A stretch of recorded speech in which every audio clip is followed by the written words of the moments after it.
Santa Monica UCLA Medical Center and Orthopedic Hospital has earned a reputation for excellence in patient care. We'd like to help you prepare for surgery before you walk through our doors.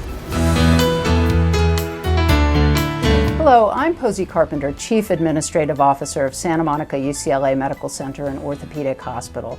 It's my great pleasure to welcome you. Our goal is to ensure that you receive the highest quality care while you're here and that you receive the most outstanding service possible. This video is being made to help you to understand what the experience will be like before, during, and after you receive your surgery and your care within the hospital. We're here to meet all of your patient care needs, so please don't hesitate to ask for help anytime, and we look forward to serving you. Good morning. May I speak with Mrs. Marilyn Tobin, please? Prior to surgery, you will be given notification about the date and time your surgery will be performed. And we have you scheduled for 12 noon. Surgery is always performed on an empty stomach, so you will be given instructions as to when to start fasting for surgery. And you're not going to have anything to eat or drink. On the day of surgery, please bring with you a current list of medications you are taking and a copy of your advance directive. So you won't need to bring any of your own medications with you for this visit. Please do not bring any of your medications from home to the hospital. Our pharmacy can provide you with any medications you will need. If you have a concern about a drug you take, consult your UCLA physician. On arrival to the hospital on the day of surgery, please proceed to the admissions department. In the admissions area, you will be checked in by our admissions staff and given an ID armband. ID band on your wrist.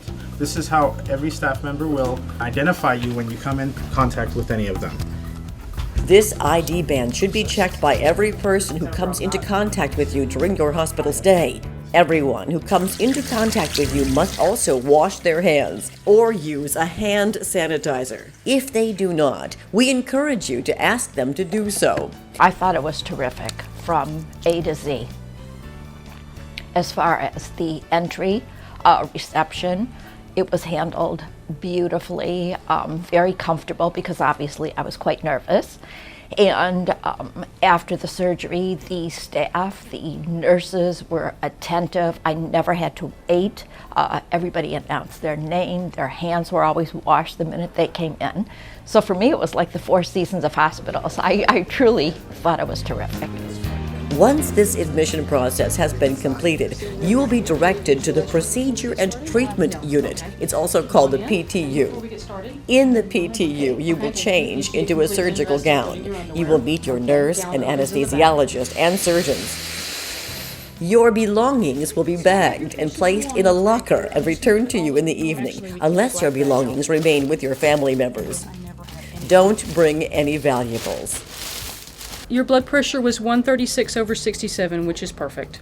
Your nurse will check your vital signs, review your medicines, allergies, and medical history.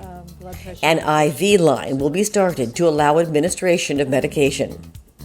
Your surgeon will assist you in marking the surgical area, and you will sign your informed consents for surgery. Just need you to sign right here for me, please. When you are ready to be moved into the operating room, your family members will then be directed to the surgical waiting area. Love you. Love you too. Your surgeon will speak with your family once the surgery is over. After your surgery, you will be moved to the Post-anesthesia care unit, or PACU. While you're here in the PACU, you'll be waking up from surgery, and when you're comfortable and stable, we'll be taking you to your room.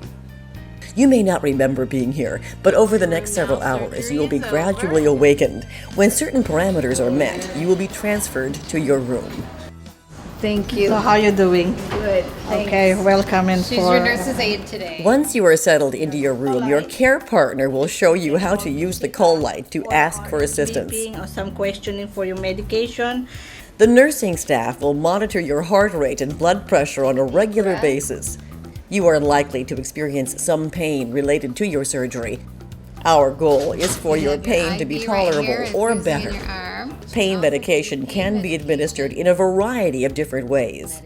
We will ask you to rate your pain frequently, and please tell us any time if you are experiencing pain. If you feel pain, you can push these buttons. Push on the end here. In addition to any medications you take at home, you will receive antibiotics, blood thinners, and medications for nausea, constipation, and insomnia as needed.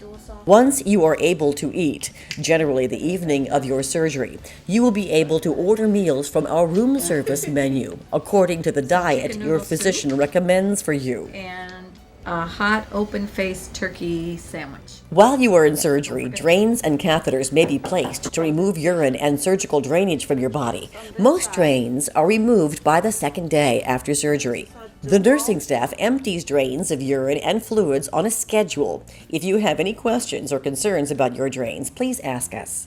Your IV will continue to be used for fluids and medications throughout your hospital stay, although by the second day after surgery it will be capped and used only as needed. Capping of the IV and removal of the drains gives you more freedom in your mobility. To prevent lung congestion, you need to breathe deeply and cough frequently. You will also be given a device called an incentive spirometer, which helps you exercise your lungs. The nursing staff will provide you with instructions for its use. That's good. As long as the white is going out, it's perfect.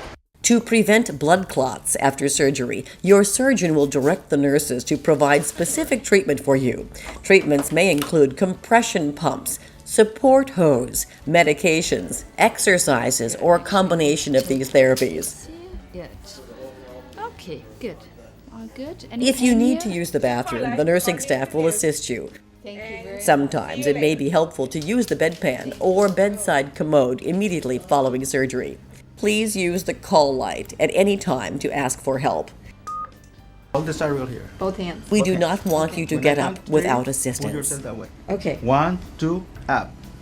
Every morning, the phlebotomist will take a small sample of your blood as directed by your physician. These samples will determine medication doses and the need for any blood transfusion.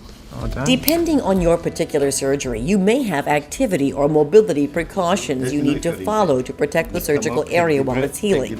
These will be reviewed with you by our team members. In most cases, you will be evaluated by a physical therapist the first day after your surgery. The PT will assess how well you were able to move around in bed, stand up, and walk as tolerated. Yes, you can put weight as much as you want. Then let's stand up for a few seconds until you get used to it. The PT may recommend you use an assistive device, such as a walker, for your safety while you are out of bed. You will be instructed in the basic exercises. Don't hold your breath. You will be seen by the physical therapy staff every day while you are in the hospital or until your physical therapy goals are met.